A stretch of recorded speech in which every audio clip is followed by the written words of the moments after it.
بسم اللہ الرحمن الرحیم۔ اکثر لوگ یہ سوال کرتے ہیں کہ ہمیں مختلف لوگوں سے کام ہوتے ہیں، مختلف جگہوں پہ ہم جا کر اپنی بات پیش کرتے ہیں، چاہے وہ بزنس سے تعلق رکھتی ہو یا روزمرہ زندگی کے عام امور سے تعلق رکھتی ہو، یا کہیں انٹرویو کے لیے جا رہے ہیں تو اب وہاں اپنی بات تو پیش کر دیتے ہیں، یعنی خود تو انٹرویو بھی دے دیا یا بزنس کی ڈیل کی تو اپنی بات پیش کر دی، لیکن اب دوسرا بندہ جو ہے اس بات کو قبول کر لے۔ اب کس طرح اس کے دل میں اللہ ڈال دے کہ وہ ہمارے انٹرویو کو قبول کرے اور ہمیں نوکری دے دے، ہماری بزنس کی ڈیل کو قبول کرے اور ہمارے ساتھ بزنس کر لے، یا اور دیگر معاملات میں وہ ہماری بات کو قبول کر لے، ہماری بات مان لے۔ اس کے لیے سورہ طٰہٰ کے اندر آیت کریمہ ہے 39، اس کو آپ اپنا وظیفہ بنا لیں۔ سورہ طٰہٰ آیت نمبر 39، وَأَلْقَيْتُ عَلَيْكَ مَحَبَّةً مِّنِّي، بس اتنا جملہ، اس میں اور شامل نہ کریں۔ اس کو آپ نے 21 مرتبہ پڑھنا ہے اور اس بندے کا تصور کر کے پھونکنا ہے اور دعا کرنی ہے۔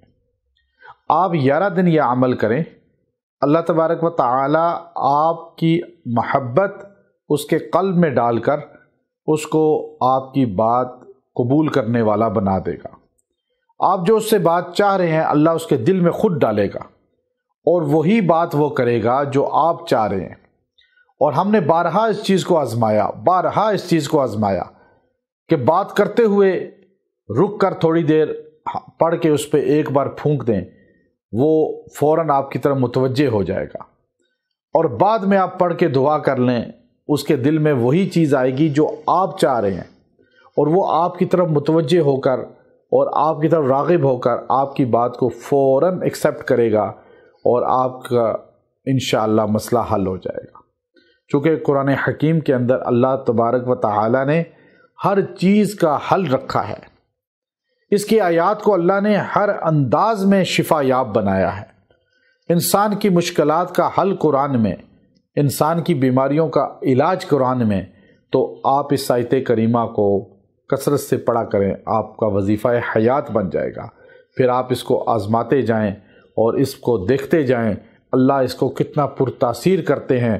ہمارا یہ خاص چلہ ہے، اور اس چلے کی برکت سے اللہ تبارک و تعالی مخلوقات کے قلوب میں بھی محبت ڈال دیتے ہیں۔ مخلوقات کے، خالی انسان نہیں، جن اور جتنی مخلوقات ہیں وہ انسان سے محبت کرتی ہیں۔